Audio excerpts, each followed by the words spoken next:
CVs that we currently receive at the moment at New Frontiers are varied. They come through in Word and PDF format.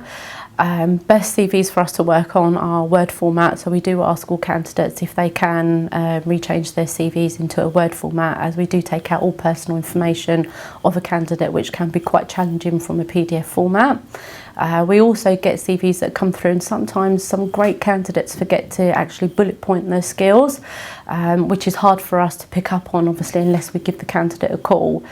We don't want to miss out on candidates applying to positions, so I would advise all candidates read the job before you apply for it and bullet point your skills that match up to the client's requirements as well. Candidates seeking leisure jobs should always remember to put all the destinations that they have personally visited, travelled.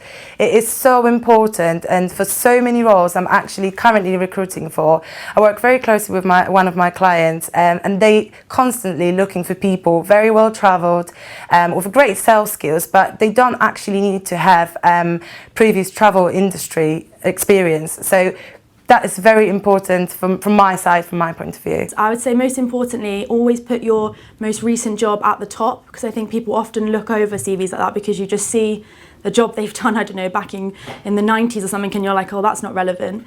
And always put your work history first and your education after that, because I think work history is, especially in the travel industry, is probably one of the most important things.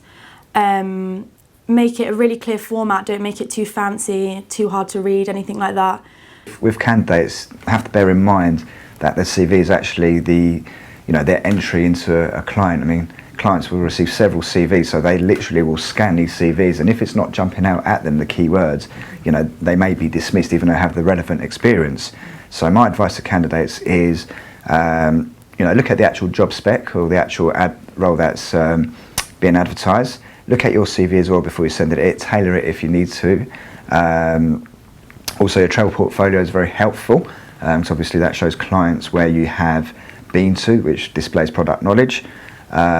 Also, in terms of your experience, do put it on the CV. There is a myth that CV should only be 2 pages long. Even if the CV is 3 or 4 pages long, but covers the main points, that is essentially what's going to help secure an interview.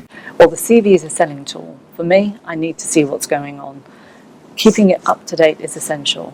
With your latest job, if you're available for work, if you're going to be leaving a contract, have it all written down, so that it makes it so much easier for the recruiter to do what they've got to do for the person.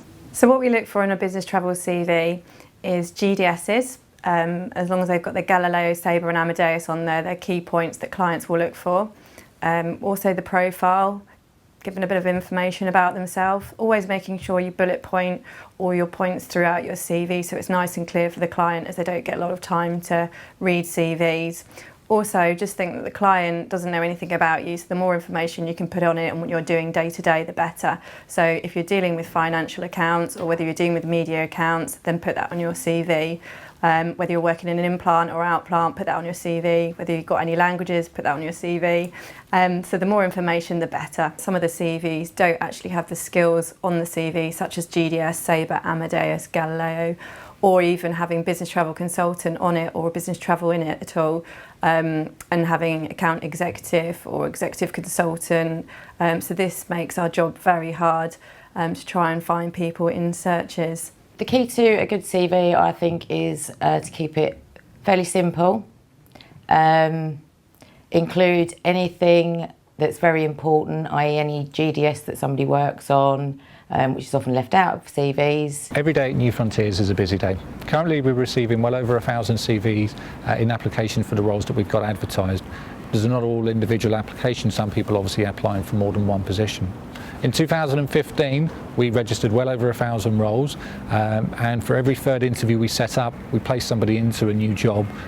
Works out approximately more than one person per day getting placed into a new job by New Frontiers, and it's a statistic that's carrying on in 2016, and I'm sure we're going to carry on and do better in the future.